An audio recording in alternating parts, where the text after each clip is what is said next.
দম হ'বনে বাৰু আমাৰ মুখ্যমন্ত্ৰী ৰীতা চৌধুৰী বাইদেউ সেই ব্ৰডকাষ্ট চেনেলটো সাক্ষাৎকাৰ দিবলৈ? নমস্কাৰ বন্ধু বান্ধৱীসকল, আটাইকে স্বাগতম জনাইছোঁ মোৰ নতুন এটা ভিডিঅ'ৰ মাজলৈ। বন্ধু বান্ধৱীসকল, ইতিমধ্যে আহি গ'ল SOP আৰু এই SOP সকলো ঠাইতে কিন্তু প্ৰযোজ্য নহয়, মাত্ৰ প্ৰযোজ্য হ'ব ক'ত জানেনে? সোণাপুৰ কমাৰকুছি সমাধিস্থলত, আৰু সেইখন হ'ল এখন ৰাজহুৱা সমাধিস্থল আৰু তাতেই জুবিন গাৰ্গক সমাধি দিয়া হৈছিল। আৰু বহু লোকে কয় যে সেইখন জুবিন ক্ষেত্ৰ বুলি ক'বলৈ বিচাৰিছে, যিহেতু গৰিমা গাৰ্গে বিচাৰিছে জুবিন ক্ষেত্ৰ কৰিবলৈ, কিন্তু সেইখন কমাৰকুছি হয় শ্মশান, ৰাজহুৱা শ্মশান, আৰু তাতেই জুবিনক সমাধি দিছিলে। মই কৈ দিছোঁ সঁচা কথাটো, আৰু আপোনালোকে হয়তো বহু লোকে জানে, বহু লোকে নাজানে। আৰু তাতে এতিয়া SOP জাৰি কৰিছে, আৰু সেই SOP জাৰি কৰিছে কি জানেনে? কি তাত থাকিব নিয়মাৱলী, মানে ৰাতিপুৱা 6টা বজাৰ পৰা 10টা বজালৈহে থাকিব, মানে তাত সোমাব পাৰিব। আৰু সেই জেগাত মদ ভাং বিড়ি চিগাৰেট ঠিক আছে, সেইটো আদৰণি জনাইছোঁ, কিন্তু মুখ্যমন্ত্ৰীয়ে এইটো কথা কওকচোন। মই কৈছোঁ শুনক, সোণাপুৰত কিন্তু কোনো ৱাইন শ্বপ তাত নাথাকে, মদৰ কোনো মানে হেৰি নাই। কোনোবাই কেনেবাকৈ চুৰটাৰি কৰি খাইছে সেইটো বেলেগ কথা, সেই চেপ্টাৰটো বেলেগ, কিন্তু আপুনি দেখাওকচোন সেই এৰিয়াত, এই এৰিয়াত আৰু গুৱাহাটীত আপুনি ৱাইন শ্বপ বন্ধ কৰি দেখাওকচোন। আপুনি কওক এইটো যে ৱাইন শ্বপ যেতিয়ালৈকে জুবিন গাৰ্গক ন্যায় দিব আমি নোৱাৰোঁ তেতিয়ালৈকে ৱাইন শ্বপ বন্ধ থাকিব। আপুনি ক'ব পাৰিবনে? সেইটোতো কেতিয়াও ক'ব নোৱাৰে, কাৰণ আপোনাৰ কি হ'ব? সান্দহ খোৱা বালি তল যাব। গতিকে আপুনি এইবিলাক বেবেৰী বাং কথা কৈ পেলাই একো লাভ নাই। আৰু এটা কথা কওঁ আপোনাক, ৰীতা চৌধুৰী বাইদেৱে এটা হেৰি দিছিলে, ফেচবুকত পোষ্ট দিছিলে, আৰু তাৰপিছতে একদম আপোনাৰ প্ৰতিক্ৰিয়া হৈ গ'ল। আপুনি দমন চলাবলৈ বিচাৰিলে, আৰু দমন কেনেকৈ চলাবলৈ বিচাৰিলে জানেনে? আপুনি ফেচবুকত দি দিলে কি, ৰীতা চৌধুৰী বাইদেৱে যিটো কথা কৈছে সেইটো বোলে উচতনিমূলক কথা হ'ল। সেইটো কেনেকৈ উচতনিমূলক কথা হ'ল? যি নেকি জুবিন গাৰ্গৰ যিসকল অনুৰাগী, তেওঁলোকে কি কৰে, অকলটো তেওঁলোকে তাতেই পৰি নাথাকে নহয় জানো, সকলোৰে কাম কাজ থাকে। আৰু যিয়ে নহওক, গভৰ্ণমেণ্ট চাকৰি নাথাকিলেও কিছুমানৰ প্ৰাইভেট কাম থাকে, আৰু প্ৰাইভেট কামবিলাকত আপুনিতো সেইটো চকু নিদিয়ে, গৰু খতন দিয়ে।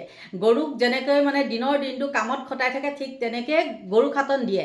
আৰু তেওঁলোকে যেতিয়া 6টা-7টা বজাত ঘৰখনলৈ আহিব, তাৰপিছত অকণ জিৰাই খটাই কিবা কিবি এটা খাই পেলাইহে জুবিনৰ সমাধিস্থলত যাব পাৰিব নহয় জানো? আৰু তেতিয়া হয়তো 11টাও বাজি যাব পাৰে। আৰু আপুনি কি কৈছে যে 10টা বজাতে বন্ধ ৰাখিব লাগে? বাপৰে, এইটো কেনেকুৱা ধৰণৰ কথা? আপুনি কৰি দেখাওক। আপোনাৰ মতে মানে কি, তাত মদ চদ খাই পেলাই মানুহখিনিয়ে অশান্তি সৃষ্টি কৰে। আৰু তাত বাৰকেইখন যে থাকে, বাৰহে আহিছে, এই ৰিজৰ্টবিলাক যে থাকে, ৰিজৰ্টবিলাকত আপুনি সোমাই চাইছে নেকি? তাত কি চলে চাইছে নেকি? তাত ৱাইন শ্বপ নাথাকিব পাৰে, কিন্তু সেই ৰিজৰ্টবিলাকত কি চলে আপুনি চাইছেনে? নাচাইনে? আপুনি তেতিয়াহ'লে ৰিজৰ্টবিলাকো বন্ধ কৰি দেখাওকচোন, চাওঁ। এতিয়া সেই সৰু সৰু দোকানবিলাক ঠিকে আছে, সৰু সৰু দোকানবিলাকত এইবিলাক গুটখা চুটখা কিবা কিবি বেচে ন, পেকেট চেকেট বেচে, আৰু সেই জেগাখিনি অপৰিষ্কাৰ হয়, তাত বেচাটো বন্ধ কৰিছে, সেইটো বহুত ভাল কথা, সেইটোত আমি ছাপোৰ্ট কৰোঁ। কিন্তু আপুনি সেই 10টা বজাতে বন্ধ, আপুনি ভাবিছে চাগে যে জুবিনৰ সমাধিস্থলতে আহি পেলাই অনুৰাগীসকলে একত্ৰিত হয়, হৈ পেলাই মানে এইবিলাক চৰ্চা কৰি পেলাই এনেকৈ চৰকাৰক হাৰাশাস্তি কৰি আছে, হয়নে? আপুনি সেইটো ভাবিছে, কিন্তু সেইটো কেতিয়াও নহয়। ক'ৰ পৰা কি কোন জেগাৰ পৰা মানুহসকল আহে, আৰু ইটোৱে সিটোক চিনি নাপায়, জানি নাপায়, হয়তো কোনোবা এজনে দুজনে চিনি পাব পাৰে, আৰু তাতে আপুনি ভয় খাইছে, খাই লৈ পেলাই এইখন কৈছে। আৰু আপুনি কি মানে এনেকৈ থাকি ন্যায়টো দিব নোৱাৰি। আপোনালোকক মই আজি কৈ দিলোঁ, কোনো কাৰণতে জুবিন গাৰ্গে ন্যায় নাপায়। এখন নাটক কৰি পেলাই কি কৰিছে, যেনে তেনে মষিমূৰ কৰিবলৈ চাইছে, আচলতে দমন নীতি সৃষ্টি কৰিছে। আৰু এই দমন নীতিৰ কাৰণে তেওঁ এটা কথা কৈ দিলে কি, যোনসকলে মানে উচতনিমূলক কথা কয় তেওঁলোকক বোলে মুখ্যমন্ত্ৰীয়ে এৰি নিদিয়ে, ইতিমধ্যে বোলে তেওঁ ব্যৱস্থা গ্ৰহণ কৰিব। আৰু ৰীতা চৌধুৰী বাইদেউ কিন্তু তেওঁ চকুত পৰিলে। আৰু মই মুখ্যমন্ত্ৰীক কৈছোঁ, আপুনি এই ক্ষেত্ৰত ৰীতা চৌধুৰী বাইদেউৰ লগত বহি পেলাই এবাৰ সাক্ষাৎকাৰ এটা দিয়কচোন, চাওঁ আপোনাৰ কিমান দম আছে। আপুনিতো সৰ্বগুণী, একদম শক্তিমান বুলি আমি সৰুতে এখন চাইছিলোঁ দেই, সেই শক্তিমান, আপুনিতো শক্তিমান। তেন্তে হ'লে আপুনি চাওঁচোন আপোনাৰ দম ৰীতা চৌধুৰী বাইদেউৰ ওচৰত আপুনি এবাৰ বহি চাওক, তেতিয়াহে কম। আপুনিতো বহুত মিডিয়াৰ আগত কথা কৈ থাকে, কিন্তু ৰীতা চৌধুৰী বাইদেউৰ ওচৰত বহি চাওকচোন, তেতিয়াহে কম আপুনি একদম মানে হেৰি মুখ্যমন্ত্ৰী। আৰু সৰ্বগুণী মুখ্যমন্ত্ৰী এনেও কওঁ সৰ্বগুণী মুখ্যমন্ত্ৰী বুলি কিন্তু এই একদম বেয়া বুদ্ধিটোত কিন্তু জমকাল আপুনি কোন তাল মাৰি দিয়ে ঠিক নাই আপুনি এই মাত্ৰ এটা কথা ক'ব আৰু এই মাত্ৰ কি কয় কথাটো সলনি কৰি দিয়ে আৰু মদ ভাং বিড়ি চিগাৰেট এই খোৱা কথাটো লৈ পেলাই আপুনি প্ৰথমতে ৱাইন শ্বপ কেইখন বন্ধ কৰি দেখাওক মই আকৌ ক'লোৱেই ৱাইন শ্বপ বন্ধ কৰিলে ক'ৰ পৰা তেওঁলোকে খাই যাব তেতিয়াতো নাথাকে আপুনি কওকচোন সেইটো বোলে আমি জুবিন গাৰ্গৰ ন্যায় নোপোৱালৈকে আমি ৱাইন শ্বপ বন্ধ ৰাখোঁ তেতিয়া আপোনাৰ কি হ'ব জানে এনেওতো কোটি কোটি টকা ধাৰ আছে আৰু তেতিয়া আপুনি ফুচফাচ হ'ব এই অহা ইলেকশ্যনত আপোনাৰ আৰু ফুচফাচ হ'ব গম পাইছে নাই গতিকে বন্ধু বান্ধৱীসকল এইখন SOP কিবা কিবি এইবিলাক কথা কোনে শুনিব বাৰু কওকচোন এইটো পৰিস্থিতিত আৰু তেওঁলোকে ভাবিছে কি এতিয়াতো ইটোৰ পিছত সিটো ওলাই আছে কিন্তু সেইখিনি ভালকৈ তদন্ত কৰিব পৰাই নাই বিশেষতে আৰু কেইটামান কথা ক'ব লাগে আপোনালোকক বন্ধু বান্ধৱীসকল আপোনালোকে গম পায়নে যেতিয়া নেকি সেই সাগৰৰ টিয়ত পাৰ্টিত 14জন 15জন মানুহ তাত পাৰ্টিত আছিলে নহয় জানো আৰু তাৰ পৰা 4জন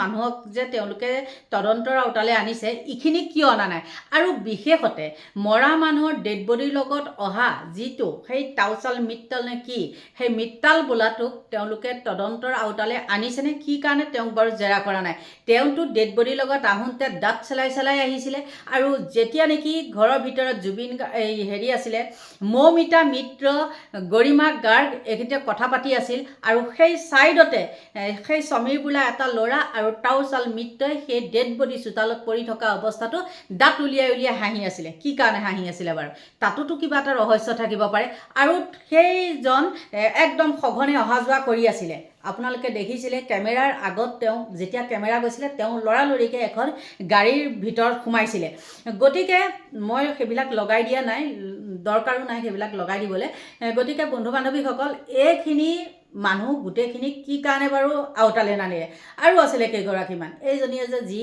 নিশিতা গোস্বামী তেওঁ হঠাৎ নাইকিয়া হৈ গ'ল দেখিছেনে কেনেকৈ নাইকিয়া হৈ গ'ল বহুত মানুহ নাইকিয়া হৈ গৈছে ইয়াৰ পৰা অন্তৰ্ধান হৈছে গতিকে ইয়াতো কিবা ৰহস্য আছে নেকি আপোনালোকে য'ত ধৰিব লাগে ত'ত নধৰি পেলাই এই কোনোবাই কাবাক যোনে মানে এজাহাৰ দিবলৈ গৈছে বা যোনে কিবা এটা কেছ দিবলৈ গৈছে তেওঁলোককে আপোনালোকে কি কৰিছে গ্ৰেপ্তাৰ কৰিছে ফেচবুকত যদি কোনোবাই কিবা এটা দিছে তাকো মাতি নি পেলাই একদম আপোনালোকে এইটো পোষ্ট কিয় দিছে সেইটো পোষ্ট কিয় দিছে আৰু প্ৰায়বিলাক ফেচবুক বন্ধ কৰিছে আৰু মোৰো আপুনি একদম শেষ কৰি দিলে জুবিন গাৰ্গ ঢুকুৱা 3 দিনৰ পিছতে মই সেই শ্যাম কানু আৰু সিদ্ধাৰ্থক এটা কৈছিলোঁ যে তেওঁলোকক পাব্লিকৰ মাজত উলিয়াই দিয়ক আৰু সেই কথাটোতে একে খুন নহয় মোৰ ফেচবুকটোৱে 180 দিনলৈ বন্ধ কৰি দিলে আৰু এনেকৈ আপোনালোকে কি মানে দমন কৰিবলৈ বিচাৰিছে নহয় জানো আৰু এই দমন কিমান দিনলৈ আহি আছে ইলেকশ্যন আৰু আপুনি যদি আকৌ 26ত মুখ্যমন্ত্ৰী চকীখনতো আপুনি একদম আকুৰ বুজ লৈ পেলাই বহি থাকে তেতিয়াহ'লে আপুনি যদি এই ন্যায় দিব নোৱাৰে 26ত আপুনি সেই আসনখন এৰি দিব লাগিব কাক এৰি দিয়ে সেইবিলাক মই নাজানো কোনো পাৰ্টি হৈ পেলাই মই কথা নকওঁ কোনো হেৰি হৈ কথা নকওঁ যদি আপুনি ভাল কাম কৰে ন্যায় দিব পাৰে তেন্তে হ'লে সেইখন চকীত আকৌ আপুনিয়ে বহিব পাৰিব মই আপোনাক কথা দিলোঁ গতিকে মুখ্যমন্ত্ৰী মহোদয় এইবিলাক বেবেৰী বাং কথা আপুনি কৈ নাথাকিব আৰু দুটামান কথা কওঁ মই শুনক একেবাৰে সৰু সৰু ল'ৰা ছোৱালী 5-6ত পঢ়া ল'ৰা ছোৱালী যি নেকি যেতিয়া মই মানে ফোনটো খোলাৰ লগে লগে আপোনাৰ কিছুমান যেতিয়া পোষ্ট পোৱা যায় তেতিয়া মানুহবিলাকে খুব হাঁহে সেই বাচ্চাকেইটাই হাঁহে মানে কি মুখ্যমন্ত্ৰী এজন কি মুখ্যমন্ত্ৰী এনেকৈ কয় মানে কি কয় জানে সেইবিলাক আপোনাক উপলুঙা কৰে সেই সৰু সৰু ল'ৰা ছোৱালীয়েও এতিয়া আপোনাৰ কথা ভাল নোপোৱা হৈছে আপোনাৰ ফেচবুকটো চালে সেইটোতো বাদেই আপুনি যিবিলাক মানে কি ধৰণৰ কথা মানে কয় একে থাৰ্ড ক্লাছ কিছুমান কথা যে কয় যে আপুনি মানে কিবা আগতে তেনেকুৱা কথা কিছুমান মুখ্যমন্ত্ৰীয়ে কৈছিলে আৰু সেইখিনি কথা বাৰু আপুনিয়ে ক'বলৈ শিকাই দিছিলে প্ৰয়াত তৰুণ গগৈদেৱক বাদ দিয়াহে ঠিক আপুনিও এতিয়া কিন্তু সেইবিলাকৰে হেৰিটো পাইছেগৈ দেই আপুনি যেনেকৈ লোকক কৰিছিলে এতিয়া আপুনি কিন্তু অট'মেটিক নিজে সেইবিলাকৰ মুখামুখি হৈছে মনত ৰাখিব ভগৱান আছে আপুনি গাৰ তেজ দেখালে নহ'ব ওপৰতো কিন্তু এজন আছে সকলোৱে দেখি আছে গতিকে বন্ধু বান্ধৱীসকল এইখিনিয়ে আছিলে মোৰ ক'বলগীয়া সদশেষত এটাই কওঁ আমাক অইন এইবিলাক এছঅ'পি সেইবিলাক আমাৰ কোনো কথা নাই। কোম্পেনীৰ মানুহ বহুতখিনি মানুহ এতিয়া কোম্পেনীতে চাকৰি কৰে, গভৰ্ণমেণ্ট চাকৰি নাই। আৰু সেই কোম্পেনী চাকৰিত কৰা মানুহসকলে দিনে নিশাই বহুত কষ্ট কৰে আৰু তেওঁলোকে যেতিয়া সময় পায় তেতিয়া 10টা বজাৰ পিছত হয়তো তাত যাব পাৰে। আৰু আপুনি তাতে কি কৰিছে, বন্ধ কৰিবলৈ বিচাৰিছে, নহয় জানো? এছঅ'পি মানে কৰোণা মহামাৰী আহিছে, মদৰ কৰোণা মহামাৰী, হয়নে? মদৰ কৰোণা মহামাৰীখন আপুনি বজাৰখন বন্ধ কৰি দেখাওকচোন, তেতিয়া অট'মেটিক নিজে নাপালে ক'ৰ পৰা খাব, পাই কাৰণেহে খায়, নহয় জানো? গতিকে এইখিনি আছিলে মোৰ ক'বলগীয়া। আৰু মোৰ যদি কিবা কোৱাত ভুল হৈছে তেন্তে হ'লে আপোনালোকে একদম ক্ষমা কৰিব দেই, আৰু ভুলটো শুধৰাই দিলে বহুত ভাল পাম। গতিকে আপোনালোকৰ পৰা লৈছোঁ বিদায়, বাই বাই।